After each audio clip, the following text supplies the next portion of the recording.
পাহাড়ে এসে যে এমনটা বিপদে পড়বো ভাবতে পারিনি। আমরা এখন একদম ভুটানের পাশ দিয়ে চলে যাচ্ছি।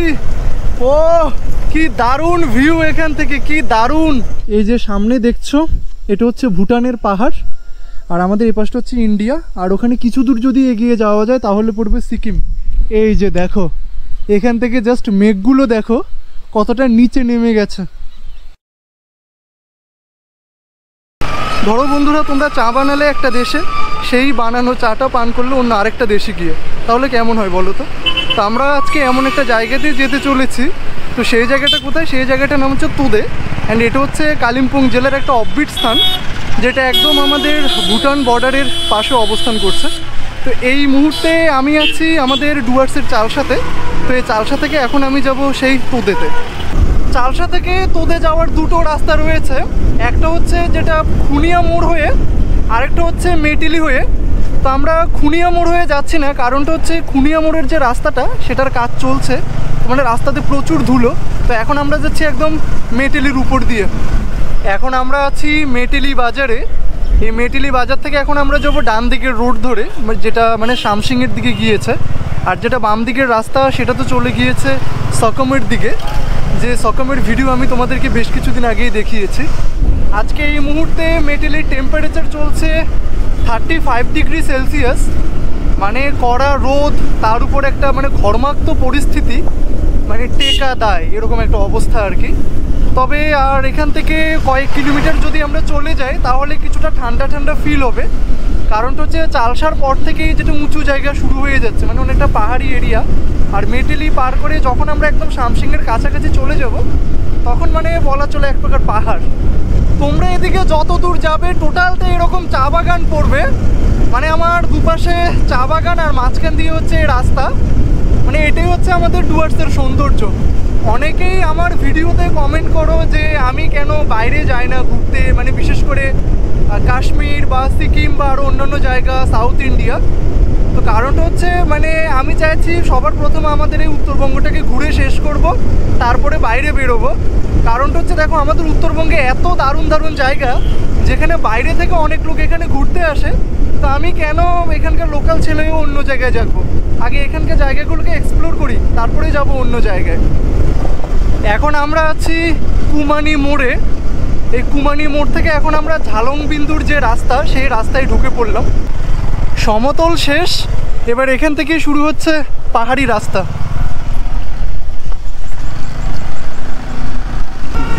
সমতল ছাড়িয়ে আমরা যত উপরে উঠে যাচ্ছি ততই কিন্তু মানে গরম ভাবটা কমে যাচ্ছে, ততই ঠান্ডা ঠান্ডা একটু ফিল হচ্ছে।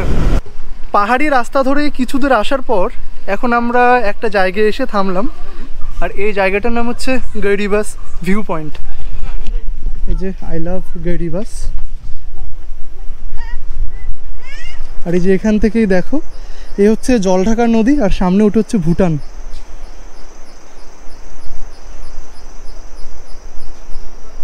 মানে এখান থেকে দেখো কি অসাধারণ ভিউ।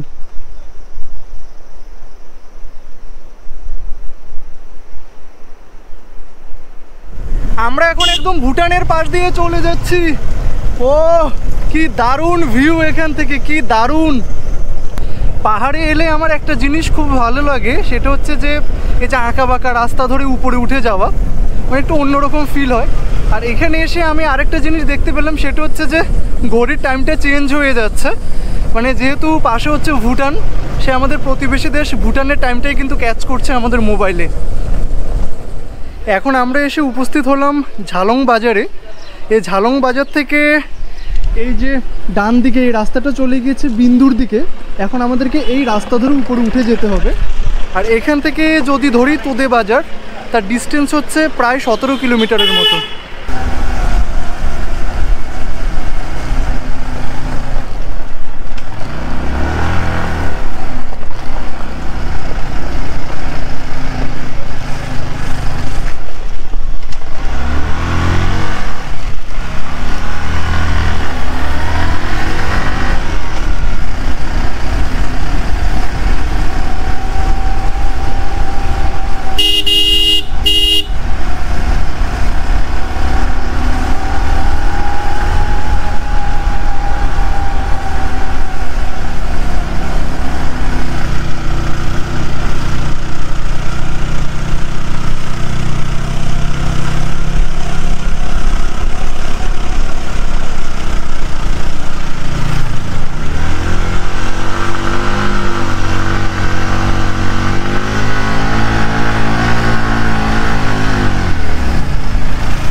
বাপরে বাপ, কি ভয়ানক রাস্তা ধরে উপরে উঠলাম, তোমরা তো দেখতেই পেলে।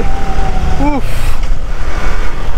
বন্ধুরা, তোমরা জাস্ট এখান থেকে দেখো এই গ্রামটার কি ভিউ।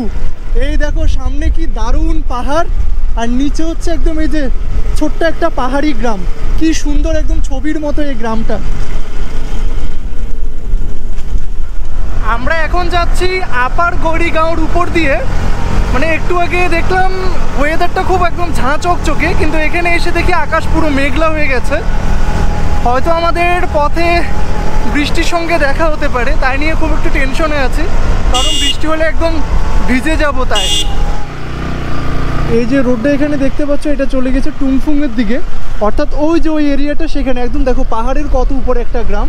আর এখানে দেখো আকাশ পুরো একদম মেঘলা হয়ে গেছে, মনে হচ্ছে যেন এখানে যে কোনো মুহূর্তে বৃষ্টি চলে আসতে পারে। তবে মনে হচ্ছে আজকে আমরা মেঘের সঙ্গে ধাক্কা খাবো, মানে এরকম একটা মনে হচ্ছে এখান থেকেই। একটু আগে ওয়েদারটা দেখা যাচ্ছিল একদম পুরো মেঘলা, এখন এখানে এসে দেখি মানে ওয়েদারটা অনেকটাই ক্লিয়ার হয়ে গেছে। আর এখান থেকে ভাই সাহেব যা ভিউ, এই দেখো এটা হচ্ছে ভুটান।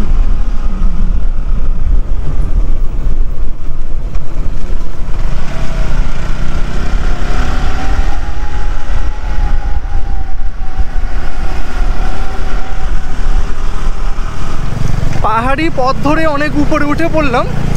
এখন আমরা যাচ্ছি একদম গুদক বলে একটা পাহাড়ি গ্রামের পাশ দিয়ে, আর এখান থেকে আরও আমাদেরকে উপরে উঠে যেতে হচ্ছে।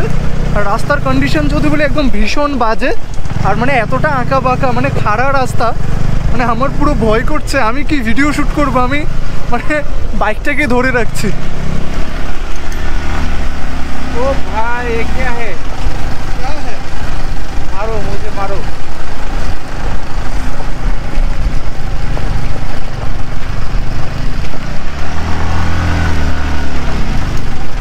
পথে একটা জায়গায় থামলাম, কারণটা হচ্ছে একটা জিনিস তোমাদেরকে দেখাবো বলে। এই যে দেখো এখান থেকে জাস্ট মেঘগুলো দেখো কতটা নিচে নেমে গেছে, যা ভিউ দেখাচ্ছে না এখান থেকে, জাস্ট ওয়াও। দেখো এখান থেকে মেঘগুলো, ভাবতে পারছো বন্ধুরা এখন আমরা কোথায় আছি, মানে একদম মেঘের কাছেই আছি। আর এই যে দেখো এগুলো হচ্ছে কিন্তু এই যে হালকা হালকা মেঘ ভেসে বেড়াচ্ছে।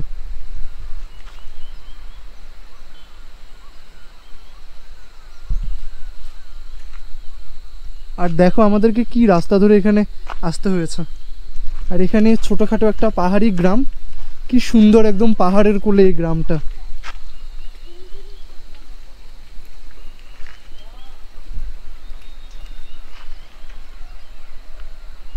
শুভ, কেমন লাগছে এই জায়গাটা? সাধারণ সাধারণ। রাস্তার কন্ডিশন কিরকম? খুব সুন্দর। ভয়ানক কেমন ছিল? খতরনাক, ডেঞ্জার। পাহাড়ে এসে আজকে একদম খুব বিপদেই পড়ে গেলাম, কারণটা হচ্ছে যে এখানে বৃষ্টি শুরু হয়ে যাচ্ছে।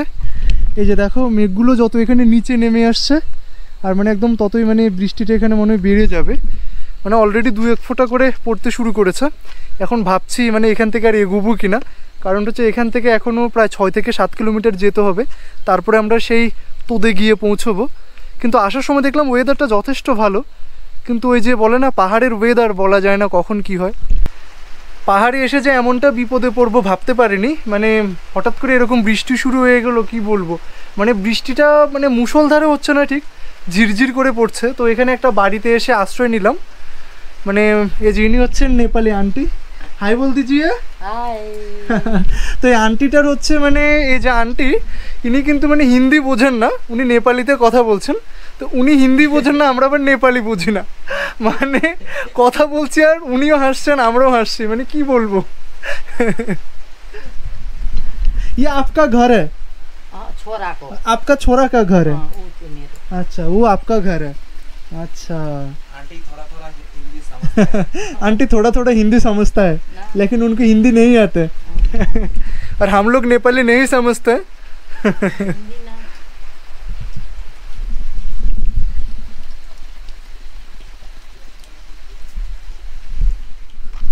বৃষ্টি এক প্রকার থামলো বলা চলে, কারণটা হচ্ছে এখনও 2-1 ফোঁটা করে পড়ছে। তো যাক, এখানে বসে থাকলে চলবে না, বেরোতে হবে। কারণটা হচ্ছে পাহাড়ের বৃষ্টি, ওই যে বললাম না কোনো গ্যারান্টি নেই, এই আছে এই নেই, এরকম একটা অবস্থা আর কি। আর তবে পাহাড়ে বৃষ্টিটা কিন্তু একটা অসম্ভব সুন্দর। দেখো মেঘ,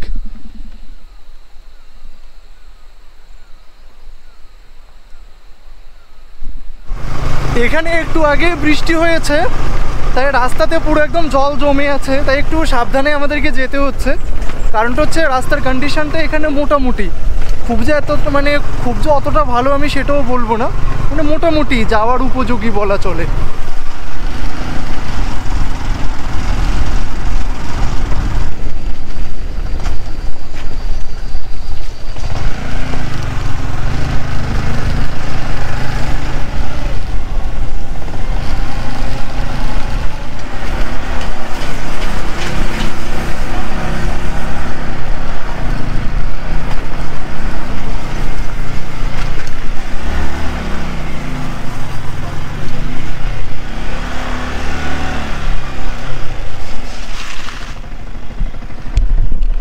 বাপরে বাপ, উফ, ফাইনালি আমরা তোদে বাজারে এসেই পৌঁছলাম। এ দেখো, এটা হচ্ছে একদম পাহাড়ের উপরে অবস্থিত খুব সুন্দর একটা বাজার। দেখো খুব সুন্দর একটা বাজার এটা।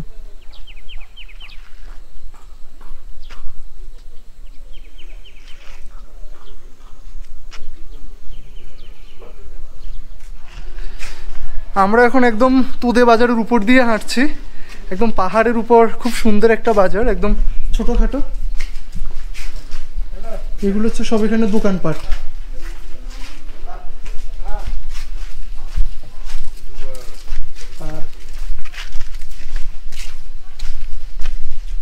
আর এই যে জায়গাগুলো দেখছো, এগুলো তো মানে পুরো বর্ষাকালে মেঘে ঢেকে থাকে, একদম পাহাড়ের কোলে। দেখো দেখাচ্ছে,